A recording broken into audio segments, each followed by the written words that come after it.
भारत का गणतंत्र दिवस न सिर्फ राष्ट्रीय गौरव का प्रतीक है, बल्कि यह हमारे अंतर्राष्ट्रीय संबंधों, हमारी विदेश नीति का भी एक प्रतिबिंब है। अब गणतंत्र दिवस समारोह में मुख्य अतिथि को आमंत्रित करने की एक प्रथा रही है। अब मुख्य अतिथि का चयन किस लिए किया जाता है, इसका क्या आधार होता है, आज इसी बात को हम समझेंगे। वर्तमान में अगर बात करें तो 77वें गणतंत्र दिवस में मुख्य अतिथि का चयन जो है वो विदेश नीति की प्राथमिकताओं को दर्शाता है। इस वर्ष यूरोपीय यूनियन के शीर्ष नेताओं को बतौर मुख्य अतिथि आमंत्रित किया गया है। अब भारत और यूरोपियन यूनियन के रणनीतिक साझेदारी की बढ़ती मजबूती की तरफ ये रेखांकित करता है। तो वास्तव में जो किसी भी मुख्य अतिथि को बुलाए जाने की जो परंपरा रही है वो सिर्फ एक सांस्कृतिक आयोजन के बतौर मुख्य अतिथि की भूमिका नहीं होती है, बल्कि उसके पीछे किसी भी देश की, विशेष तौर पर भारत के परिप्रेक्ष्य में बात करें तो उसका अंतर्राष्ट्रीय संबंध किस दिशा में जाएगा, साथ साथ उसकी विदेश नीति किस प्रकार तय हो रही है, ये इसका एक प्रतिबिंब भी होता है। तो आज हम समझेंगे भारत और यूरोपियन यूनियन, जैसा कि यूरोपियन यूनियन के शीर्ष नेताओं को बुलाया गया है बतौर मुख्य अतिथि के तौर पर, कि इसके क्या मायने हैं। तो चलिए सबसे पहले समझते हैं कि ये मुख्य अतिथि का जो चुनाव होता है, यानी कि किसको बुलाया जाएगा, ये बात कैसे तय होती है। तो इसको समझते हैं, फिर अन्य पक्षों पर भी बात करेंगे। तो देखिए, इस बार के जो गणतंत्र दिवस के मुख्य अतिथि के तौर पर जिनको बुलाया गया है वो यूरोपियन यूनियन के शीर्ष नेता हैं। इसके लिए सबसे पहले ऐसा नहीं है कि किसी को किसी भी प्रकार निर्धारित करके बुलाया जाता है। इसके लिए एक लंबा विचार विमर्श चलता है और सबसे पहले जिस बात का ध्यान रखा जाता है वो होता है कि किसी भी देश का, जैसे भारत अगर किसी को बुला रहा है बतौर मुख्य अतिथि, तो वहां पर भारत के उसमें राजनयिक हित क्या है, साथ साथ द्विपक्षीय संबंधों का आकलन किया जाता है कि अगर हम किसी देश के राष्ट्राध्यक्ष को बुला रहे हैं या किसी संगठन के हम मुख्य शीर्ष नेताओं को बुला रहे हैं, तो दोनों के बीच में जो द्विपक्षीय संबंध है उसका आकलन किया जाता है कि वर्तमान समय में इसकी क्या प्रासंगिकता है, भारत के लिहाज से ये क्यों महत्वपूर्ण है। अब ये जो पहलू होते हैं, किन किन पहलुओं पर विचार किया जाता है, तो देखिए इसमें राजनीतिक, सांस्कृतिक, इसके अलावा आर्थिक और वाणिज्यिक पहलू तो होते ही हैं, किस दिशा में सहयोग को कहां तक पहुंचाया जा सकता है, साथ ही सैन्य और रक्षा सहयोग भी इसमें महत्वपूर्ण भूमिका रखते हैं। अब यहां पर विदेश मंत्रालय हमारा जो होता है वो विदेश मंत्रालय सबसे पहले पीएम की मंजूरी लेता है, फिर पीएम की मंजूरी के बाद राष्ट्रपति की स्वीकृति उस पर होती है और तब संबंधित जो देश होता है या जो संगठन होगा वहां पर जो हमारे राजदूत होंगे या हमारे देश के जो प्रतिनिधि होंगे उन अतिथियों की उपलब्धता को जांचेंगे, परखेंगे, फिर एक औपचारिक बातचीत होती है। उस औपचारिक बातचीत में जब हरी झंडी मिलती है उसके बाद उनको आधिकारिक निमंत्रण भेजा जाता है उनकी रुचि और उपलब्धता के आधार पर। अब जैसे सबसे पहले गणतंत्र दिवस में 1950 में इंडोनेशिया के तत्कालीन जो राष्ट्रपति थे, आप उनका नाम कमेंट करके बताइए, एक अन्य वीडियो में इसका उल्लेख किया गया है, उनको आमंत्रित किया गया था। अब इसी तरह ये परंपरा चली आ रही है। इस परंपरा के तहत ही इस बार जो 77वां हमारा गणतंत्र दिवस है उसमें आप देखेंगे तो यूरोपीय परिषद के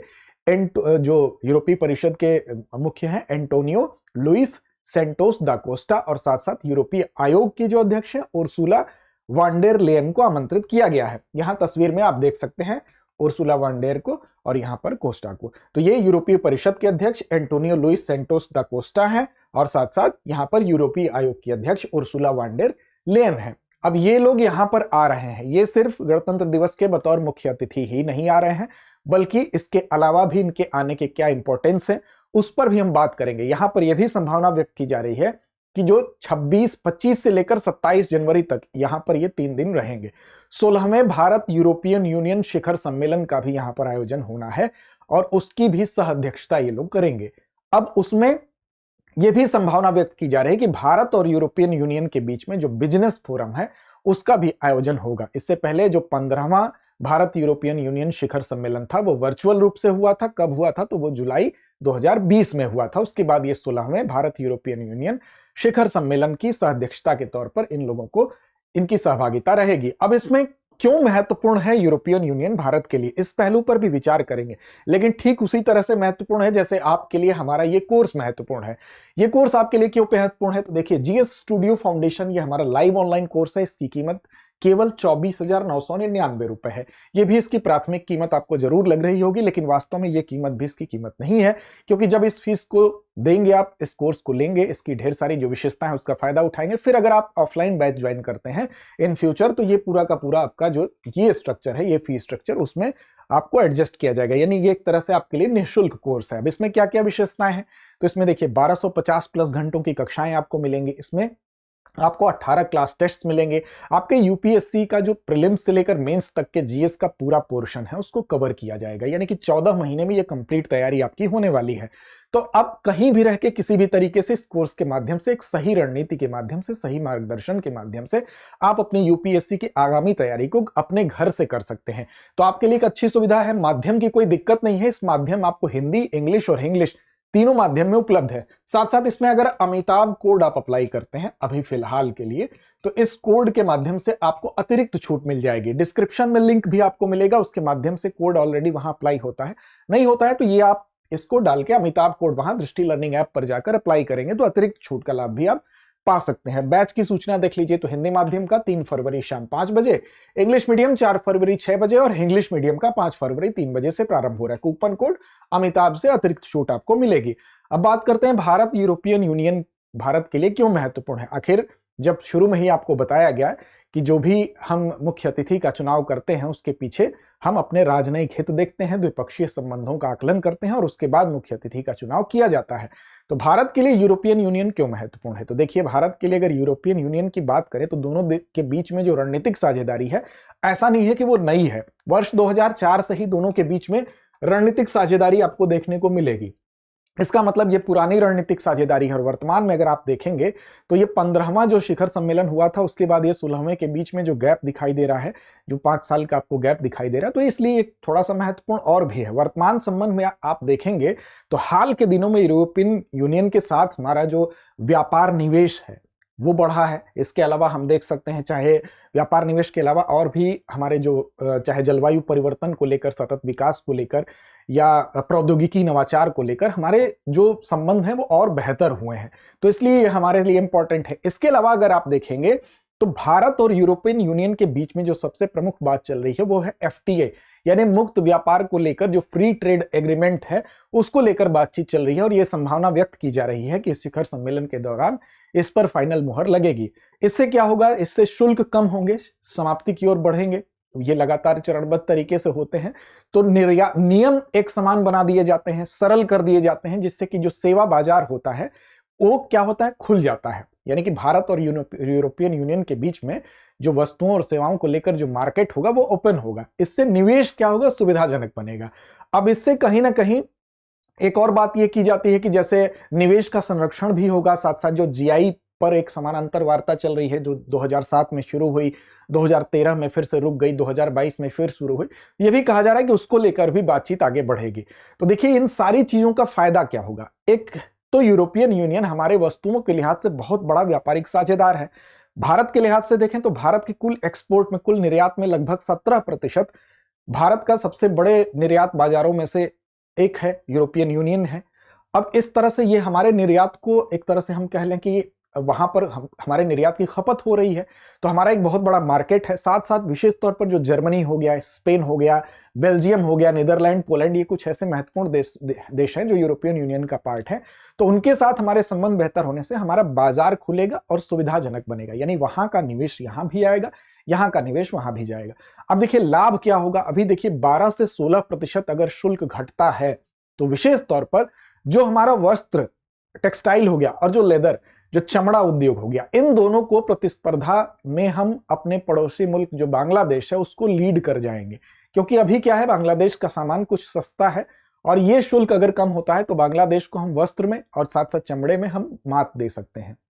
इसके बाद बात करें अगर शून्य शुल्क की तरफ अगर हम बढ़ते हैं, जीरो टैरिफ की तरफ बढ़ते हैं, तो फार्मास्यूटिकल उद्योग जो हमारा है और इंजीनियरिंग उद्योग है, ये दो ऐसे उद्योग हैं जिनके लिए 450 मिलियन आबादी जो कि यूरोपियन यूनियन में है उसके रूप में एक बड़ा मार्केट मिलेगा भारत को। सेवा क्षेत्र की बात कर लें तो सेवा क्षेत्र में भी निर्यात हमारा बढ़ेगा। यूरोपियन यूनियन में जब आसान नियम होंगे तो सेवा क्षेत्र में हमारे निर्यात भी बढ़ने की पूरी संभावना है, जो कि हमारा एक प्रमुख और मजबूत सेक्टर है। आपूर्ति श्रृंखला की अगर बात कर लें तो जो आपूर्ति श्रृंखला है उसमें एक विविधता मिलेगी, विविधीकरण मिलेगा।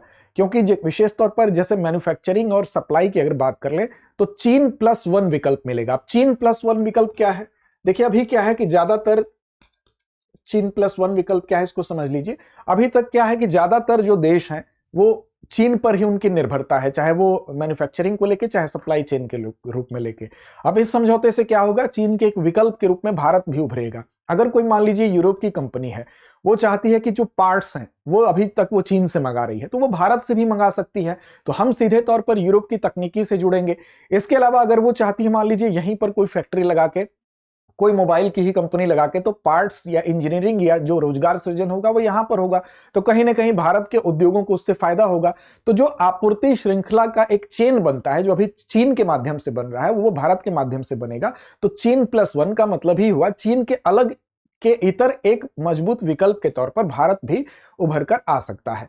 अब इससे जो यूरोप की हम कह सकते हैं मैन्युफैक्चरिंग के लिए जो चीन पर निर्भरता थी, वो कहीं ना कहीं भारत की तरफ शिफ्ट हो सकती है। तो ये एक फायदा है। जैसे सेमीकंडक्टर ही होगा, सेमीकंडक्टर की अगर फैक्ट्री भारत में लगती है तो कुछ पार्ट्स भारत से लिए जाएंगे, तो रोजगार के लिए जो श्रम होगा वो यहां से उसमें काम आएगा, तो फायदा उसका भारत को होगा। इसी तरह से आप कह सकते हैं ग्रीन हाइड्रोजन, ग्रीन हाइड्रोजन के फील्ड में उसमें भारत में अगर ऐसा होता है, ऐसी इकाइयां लगती हैं, तो उससे भारत को फायदा होगा। साथ साथ एफडीआई यानी कि जो प्रत्यक्ष विदेशी निवेश है वो भी भारत में बढ़ेगा, और इसका कहीं ना कहीं इस बढ़ने का कारण क्या होगा, तो जो स्पष्ट नियम होंगे समझौते के बाद, और सरलीकरण होगा उससे, कानूनी सुरक्षा के माध्यम से, स्पष्ट नियम के माध्यम से एफडीआई भी यानी कि विदेशी प्रत्यक्ष निवेश का जो प्रवाह है वो भी भारत में बढ़ने की संभावना है। तो ये कुछ ऐसे फायदे हैं जिन फायदों की वजह से हम कह सकते हैं कि जो राजनयिक हित होते हैं उसको ध्यान में रखते हुए ही गणतंत्र दिवस के अतिथि को आमंत्रित किया जाता है। सांस्कृतिक के अलावा कूटनीतिक, हमारी विदेश नीति कैसी हो,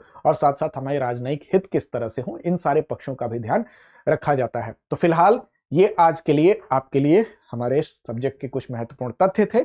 अब चलते हैं अभ्यास प्रश्न की तरफ। अभ्यास प्रश्न है कि मुख्य अतिथि का चयन भारत की कौन सी नीति का प्रतीक है।